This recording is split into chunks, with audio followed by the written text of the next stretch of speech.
if we're going to change things, I don't like the idea of necessarily rolling the ball back. I like the idea of making the driver smaller and more difficult to hit. So you can still get your super high ball speed players who, if they're willing to roll the dice and put that swing on it and back themselves to find the middle of the golf club, you can still get the rewards of it being miles down. That'd be super exciting.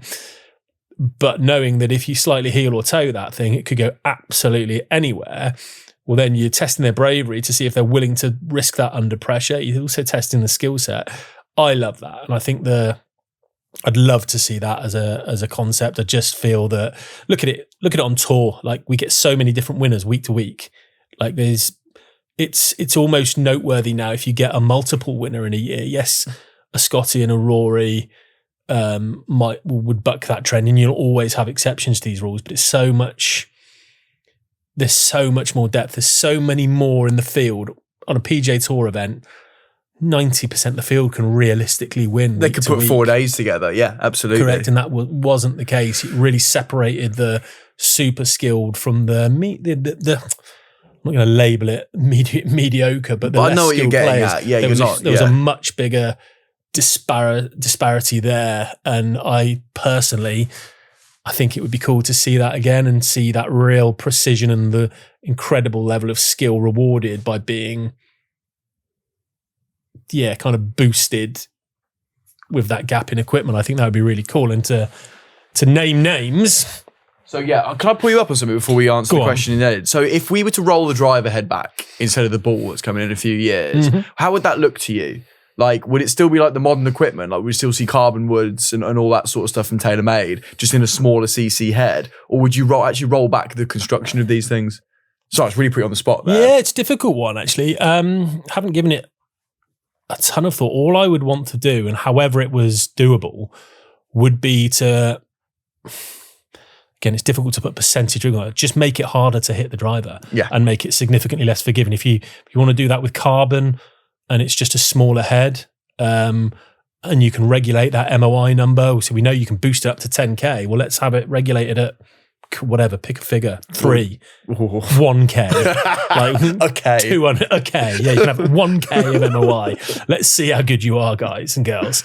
So I haven't really thought about the material and how that would necessarily look, but I just want driver to be a bit more difficult to hit. And it's driver more than anything for me personally. Everyone else will have a different opinion on this. Irons haven't massively changed. I mean, obviously some models have when you get your hollow bodies and your face flexing and stuff like that, but the best player in the world still plays with a one-piece forged blade, Scotty Scheffler, and with pretty conservative lofts. So, and ball, again, people will say, and it is a huge part of it, ball, don't know how much you can kind of just, you can't unlearn things in terms of aerodynamics and materials. You can obviously limit it, but I think if you limit that size of the driver, make it more difficult to hit, make that a real skill, you'd see people wary of hitting driver on some of the holes where they're just wailing away with no bother whatsoever. And I think that would be a really interesting way of doing it. That's what I'd like to see. Yeah, that would be brilliant. I love the way you described it there. Like, if you're willing to risk putting the amount of clubhead speed you're currently putting on in search of that perfect strike with that clubhead speed, good on you. That would be great television. That'd be great golf to watch. But for the majority of the time, you have to nerdle your way around a little bit more. That gave us characters and swashbuckling styles. That's a word I didn't think I'd use today. Like Seve.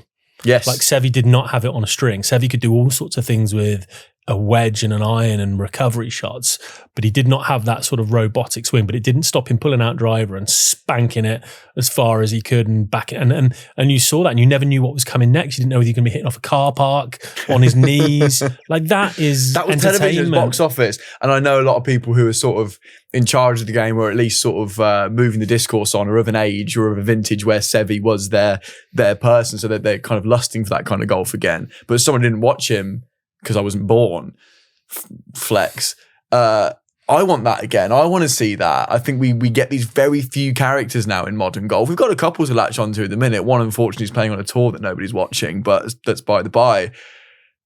if we can change equipment to make the game more interesting and bring characters back to the game, bring different styles back to the game, it's in the governing body's interest to do that. But people would caveat that with, look at Bryson at Bay Hill a few years back when he took on that par 5. Fair point. And that was box office. That was wasn't absolute it? box office. That's the last moment I can remember box office and it being equipment based, as we are an equipment podcast somehow.